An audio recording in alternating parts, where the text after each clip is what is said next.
तो स्टूडेंट्स, कल अपन ने बात करी थी कि इलेक्ट्रॉन एफिनिटी क्या होती है, ठीक है।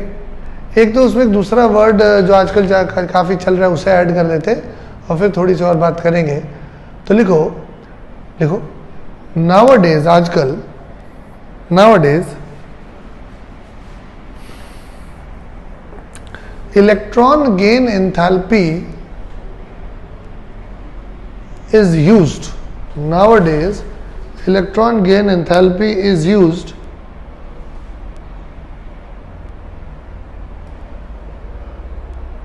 instead of nowadays electron gain enthalpy is used instead of electron affinity। आजकल ये वाला शब्द इस्तेमाल करते हैं, electron gain enthalpy. Electron affinity थोड़ा पुराना हो गया, ठीक है। अब सवाल उठता है क्या दोनों बिल्कुल एक ही है? तो जवाब है नहीं, थोड़ा सा अलग है। तो भाई क्या अलग है? तो अलग ये है कि अगर आप बोलते हो किसी की इलेक्ट्रॉन एफिनिटी है 50 यूनिट्स, जिसका मतलब है कि आप उसे इलेक्ट्रॉन देंगे तो वो आपको खुश होकर 50 यूनिट्स एनर्जी लौटाएगा, राइट। तो इलेक्ट्रॉन गेन एंथैल्पी में +50 के बजाय आप बोलोगे -50। एंथैल्पी में उल्टा चलता है, अगर एनर्जी वो लौटा रहा है तो उसे माइनस बोलते हैं, ठीक है। तो जिसको इलेक्ट्रॉन एफिनिटी में आप बोलते थे +50, इलेक्ट्रॉन गेन एंथैल्पी में वो ऑटोमेटिकली हो जाएगा -50, ठीक है। समझ में आया? तो वैल्यू वही रहेगी 50, बट साइन चेंज हो जाएगा। सुनना वापस, देखो अगर हम बोले कि किसी की इलेक्ट्रॉन एफिनिटी है 20 यूनिट्स, इसका मतलब जब आप उसे इलेक्ट्रॉन दोगे तो वो आपको 20 यूनिट एनर्जी लौटाएगा, देगा, ठीक है। +20 का ही मतलब है। लेकिन अगर बोले कि इलेक्ट्रॉन गेन एंथैल्पी के तरीके से बोले तो बोले कि इलेक्ट्रॉन गेन एंथैल्पी इज -20, तो प्लस का माइनस हो गया। आई होप समझ में आ रहा है। फिर जैसे किसी की इलेक्ट्रॉन एफिनिटी -10, मतलब जब इलेक्ट्रॉन दे रहे हो तो एनर्जी भी आप ही दे रहे हो, इलेक्ट्रॉन भी आप दे रहे हो, एनर्जी भी आप दे रहे हो, कितना 10 यूनिट्स। तो अगर बोले इलेक्ट्रॉन गेन एंथैल्पी, तो अभी आप -10 बोल रहे थे तो वहां बोलोगे +10। तो इलेक्ट्रॉन एफिनिटी की जगह नया वर्ड आ गया इलेक्ट्रॉन गेन एंथैल्पी, और साइन में वो उल्टा चलता है, ध्यान रहेगा, ओके।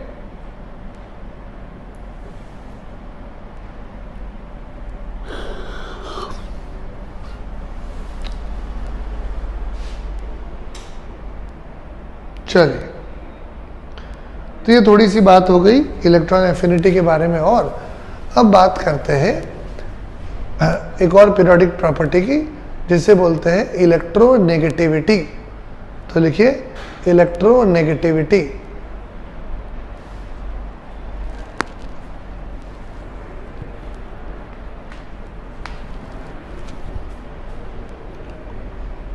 इलेक्ट्रोनेगेटिविटी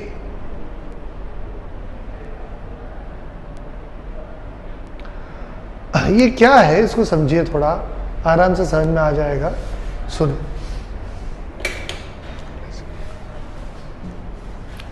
इलेक्ट्रोनेगेटिविटी, मान लीजिए मैं एक एलिमेंट हूं, नॉन मेटल हूं, ये नॉन मेटल्स के लिए होता है ज़्यादातर।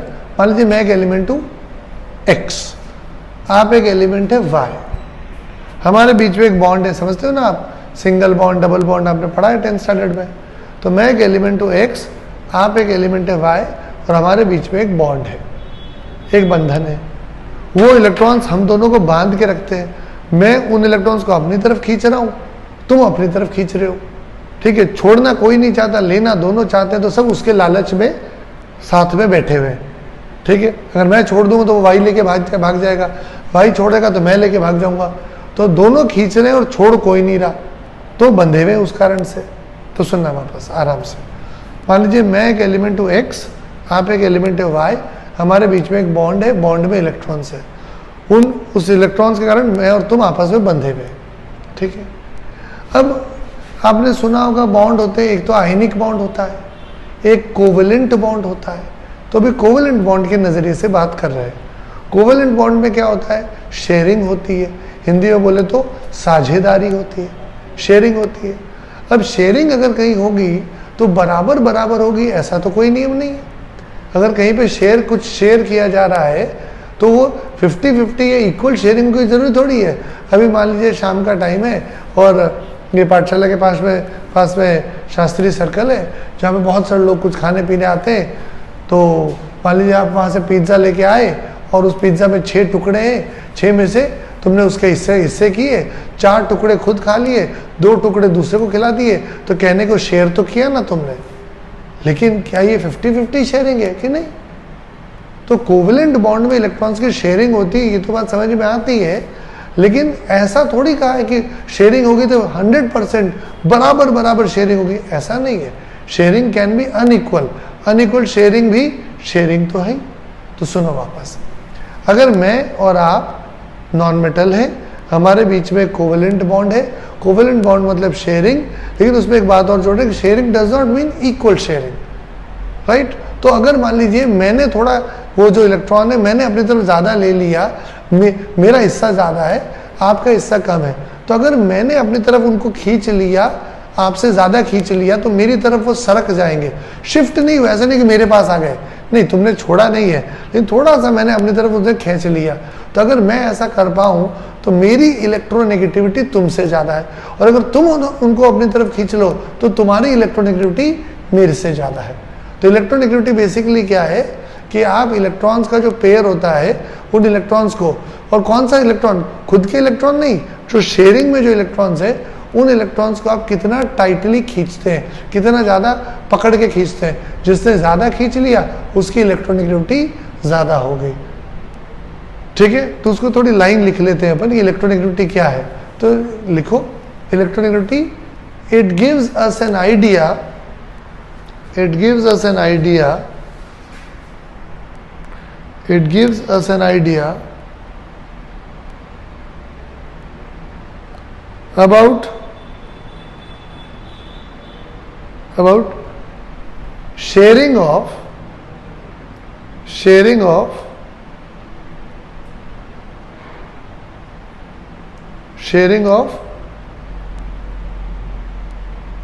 कोवेलेंट बॉन्ड्स, कि कोवेलेंट बॉन्ड है उसमें शेयरिंग हो रही है, लेकिन शेयरिंग के बारे में और आइडिया मिल जाता है। It gives us an idea about sharing of covalent bonds. सुनना, वापस सुनना। मान लीजिए मैं एलिमेंट ले लेता हूँ, एक्स और वाई के बजाय एग्जाम्पल लेते हैं। मान लीजिए एक एलिमेंट है कार्बन, सुना है आपने, एक एलिमेंट है क्लोरीन, सुना है। कार्बन भी नॉन मेटल है, क्लोरीन भी नॉन मेटल है, तो इनके बीच में बॉन्ड कैसा होगा? कोवेलेंट बॉन्ड होगा। अगर एक मेटल और एक नॉन मेटल हो तो आयनिक हो जाता है। दोनों नॉन मेटल है तो कोवेलेंट है। लेकिन कोवेलेंट का मतलब ये थोड़ी कि बराबर बराबर शेयरिंग होगी। क्लोरीन की थोड़ी दादागिरी चलती है, क्लोरीन इलेक्ट्रॉन्स को शेयर करता है लेकिन थोड़ा ज़्यादा अपनी तरफ बुला लेता है, तो कार्बन को उतना नहीं मिला जितना क्लोरीन को मिल गया। दोनों को फायदा हुआ तभी दोनों वहाँ पे जुड़े हुए हैं, लेकिन क्लोरीन को ज़्यादा फायदा हुआ, कार्बन को उतना फायदा नहीं हुआ। तो अगर क्लोरीन ने इलेक्ट्रॉन्स को अपनी तरफ ज़्यादा खींच लिया, कार्बन उतना नहीं खींच पाया, तो हम कहते हैं क्लोरीन की इलेक्ट्रोनेगेटिविटी कार्बन से ज़्यादा है। समझ में आता है थोड़ा थोड़ा?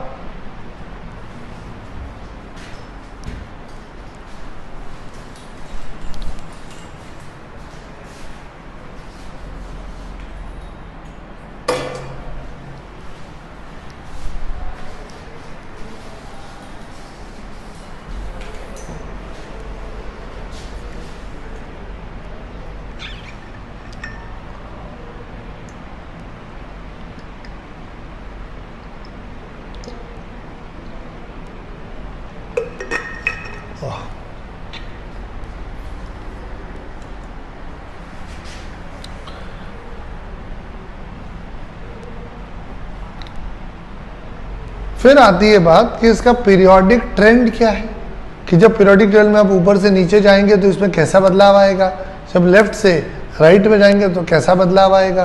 तो पढ़ते हैं इसको। देखो, जब आप लेफ्ट से राइट की तरफ जाएंगे तो ऐसा देखा गया है कि इलेक्ट्रोनेगेटिविटी बढ़ती है, ऑलमोस्ट कोई इंपॉर्टेंट एक्सेप्शन नहीं है। इसी तरह जब आप नीचे की तरफ जाएंगे तो इलेक्ट्रॉन नेगेटिविटी घटती है। एक दो एक्सेप्शन है, लेकिन इतने इंपॉर्टेंट नहीं है कि हम आज ही उनकी बात करें, जब आएगा समय तो अपने आप बात कर देंगे। तो ये इनका पीरियोडिक ट्रेंड हो गया, लिख लीजिए।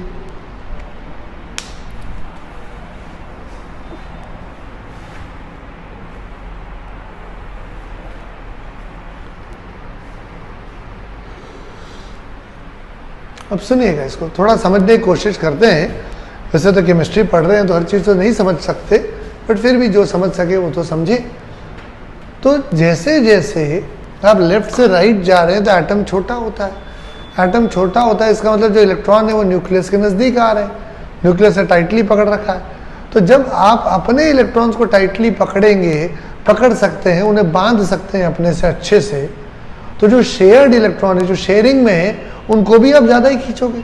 उनके साथ कोई सौतेला व्यवहार थोड़ी होगा। जो इलेक्ट्रॉन आप ही का है उसको जब टाइटली पकड़ रहे हो तो जो शेयरिंग वाला है उसको भी आप टाइटली पकड़ोगे। तो जैसे जैसे लेफ्ट से राइट में जाएंगे एटम छोटा हो रहा है, मतलब इलेक्ट्रॉन को टाइटली पकड़ा जा रहा है, इलेक्ट्रॉन को टाइटली पकड़ा जा रहा है। इसका मतलब कि इलेक्ट्रोनेगेटिविटी बढ़ रही है, क्योंकि जब आपने इलेक्ट्रॉन्स को टाइटली पकड़ा है तो जो बॉन्डेड इलेक्ट्रॉन्स उनको भी टाइटली पकड़ोगे। समझ में आता है? तो लिख लो।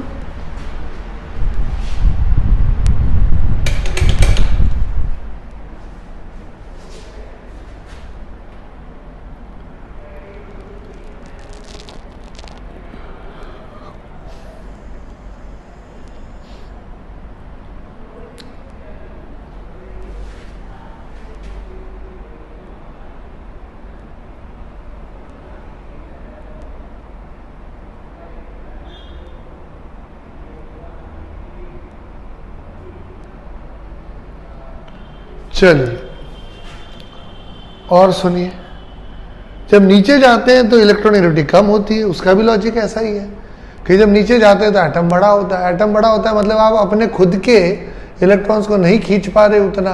तो जब खुद के इलेक्ट्रॉन्स को नहीं खींच पा रहे उतना, तो फिर बॉन्डेड वालों को कौन सा ज़्यादा खींच लोगे भला? तो जैसे जैसे नीचे जाएंगे एटम बड़ा हो रहा है, मतलब इलेक्ट्रॉन्स दूर जा रहे हैं, मतलब आप ज़्यादा खींच नहीं पा रहे। तो जब अपने इलेक्ट्रॉन्स को जो वाकई तुम्हारे थे उनको तुम उतना टाइटली नहीं पकड़ पा रहे, तो जो शेयरिंग वाले जो थोड़े तुम्हारे थोड़े अगले के हैं उनको भी फिर इतना टाइटली नहीं पकड़ पाओगे। तो बड़े आराम से बात समझ में आनी चाहिए। फिर भी कोई डाउट है तो आप बोलिए, अपन बात करते हैं।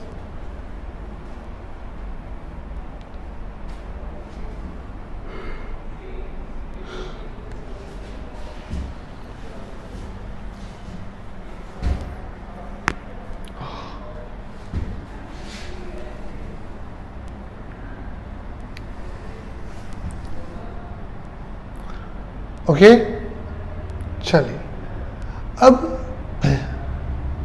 इलेक्ट्रोनेगेटिविटी कुछ वैल्यूज होती है जो अपन को याद रखनी है। जैसे आयोनाइजेशन एनर्जी की वैल्यू अपन ने कभी याद नहीं रखी किसी की, और ना ही रखनी है, बट इलेक्ट्रोनेगेटिविटी की वैल्यू अपन को याद रखनी है। तो मैं आपको बताऊं, अब 115 116 एलिमेंट है तो सबकी तो याद नहीं रखनी, बट 8-9 एलिमेंट है जिनका अपन को ध्यान रखना है, वो बड़े काम आएंगे। तो एक बार उनकी लिस्ट बना ली जाए। कौन है वो? देखिए, जैसे हाइड्रोजन, इसकी वैल्यू 2.1।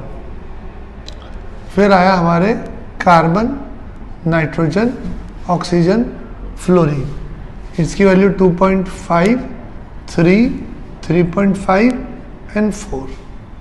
फिर हमें बात करनी है सल्फर की, जिसकी वैल्यू होती है 2.5, और क्लोरीन, ब्रोमीन और आयोडीन, इसकी वैल्यू 3, इसकी वैल्यू 2.8 और इसकी वैल्यू 2.5। कितने हो गए? 4, 4, 8 और 1, 9। ये 9 वैल्यूज आपको याद रखनी है। अब ऐसा नहीं कि आज का रटने बैठ जाओ, ऐसा नहीं, लेकिन ध्यान रखना कि भाई इनको याद रखना है। थोड़ा थोड़ा टाइम दोगे तो याद हो जाएगी, और बड़ा ही रेगुलर एक ट्रेंड मिल जाएगा आपको।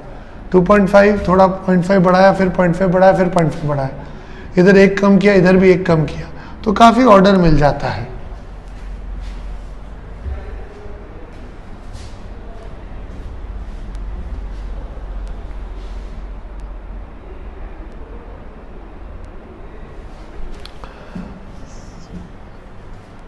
ओके, थोड़ी और बात कर लेते हैं। सुनना, ये जो वैल्यूज अपन ने लिखी है, जो कि याद ही रखनी है, कोई डेरिवेशन नहीं करने वाले, ये वैल्यूज जो है ये पॉलिंग स्केल की वैल्यू है। पॉलिंग एक बहुत बड़े साइंटिस्ट हुए थे, इनको नोबेल प्राइज मिला था 2 बार। एक बार में इसको इनका दिल नहीं भरा, इनको नोबेल प्राइज मिला वो भी 2 बार। तो इनके सम्मान में ये रखा गया पॉलिंग स्केल। ठीक है, पॉलिंग स्केल पे ये वैल्यूज है। तो वैसे और भी स्केल्स होती है, लेकिन हमको तो दूसरी स्केल पढ़नी ही नहीं है। जैसे टेम्परेचर के अलग अलग स्केल होती है, 1 degree Celsius scale, 1 kelvin scale, Fahrenheit scale, और भी होती है।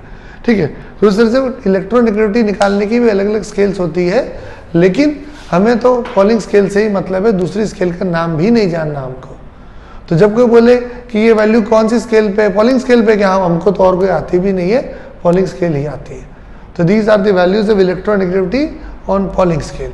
ये वैल्यूज कैसे आई, वो ऐसा नहीं कि हम बाद में पढ़ेंगे, नहीं, हम कभी नहीं पढ़ेंगे, हमारे कोई काम की नहीं है। और ये वैल्यूज याद हो जाती है, बड़े आराम से याद हो जाती है, कोई प्रॉब्लम नहीं आती किसी को, क्योंकि ये इतनी बार काम आएगी कि अगर आप कोशिश करो कि याद ना हो तो भी पॉसिबल नहीं, इतनी चीज़ बार बार करोगे तो याद हो जाती है, परेशान होने की ज़रूरत नहीं है।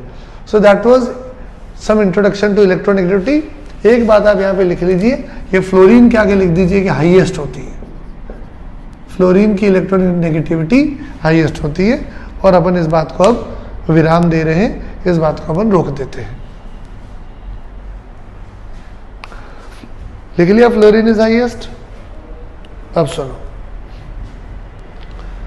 हमने कुछ 2-3 घंटे, couple of hours have been invested, but ज़्यादा टाइम नहीं दिया। अगर आप एनसीईआरटी पढ़ोगे तो एनसीईआरटी में शुरुआत में पीरियोडिक टेबल की हिस्ट्री दे रखी है, जो कि आप 9th-10th में ऑलरेडी पढ़ चुके हो, और वो आईआईटी में काम नहीं आती, इसलिए मैंने पढ़ाया नहीं।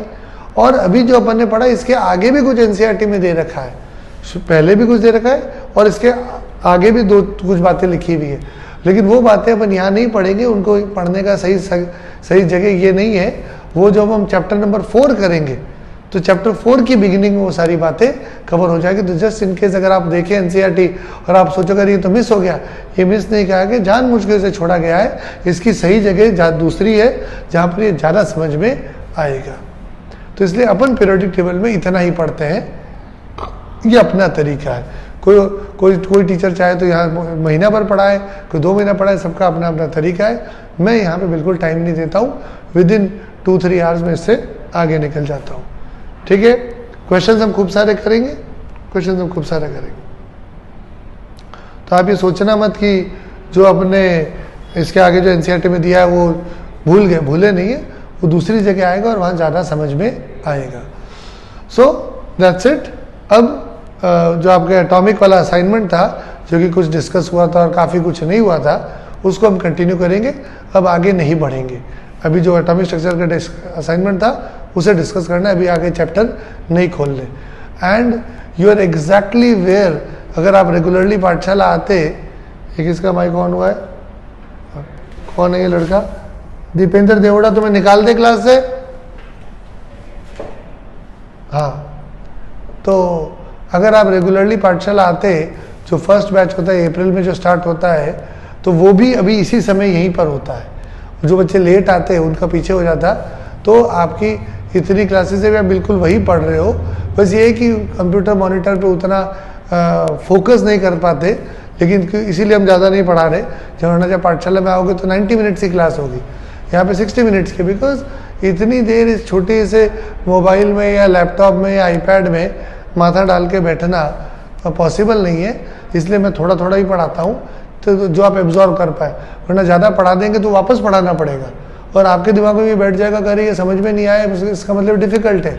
नहीं, ये डिफ़िकल्ट नहीं है, लेकिन इस मीडियम के थ्रू पढ़ाना, कोई भी चीज़, आसान चीज़ें पढ़ानी डिफ़िकल्ट हो जाती है। ठीक है, और कौन सा आपको अभी कोई एग्ज़ाम देना है? वैसे आपका कोर्स तो बिल्कुल, अगर आप यहाँ आते तो अभी यही चल रहा होता।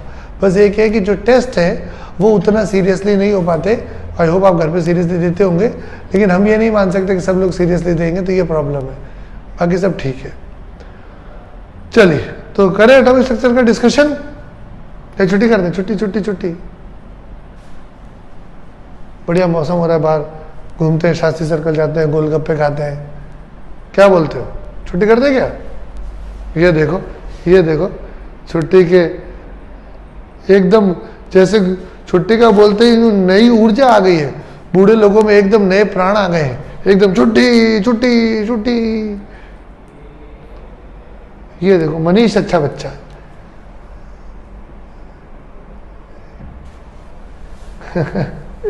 चलो चलो थोड़ा से अपन क्वेश्चन कर लेते हैं, फिर छुट्टी कर देंगे। आपकी बात भी रह जाएगी तो मेरी बात भी रह जाएगी। चलो ऐसा करो करण, अभी रिकॉर्डिंग वापस अलग कर दो क्योंकि ये क्वेश्चन डिस्कस हो रहे हैं। ठीक है, मैं हेडिंग बता दूंगा इसमें क्या, रुक जाना। हाँ अभी रोक दो, अभी रोक दो उसको, फिर जब बोलूँ तो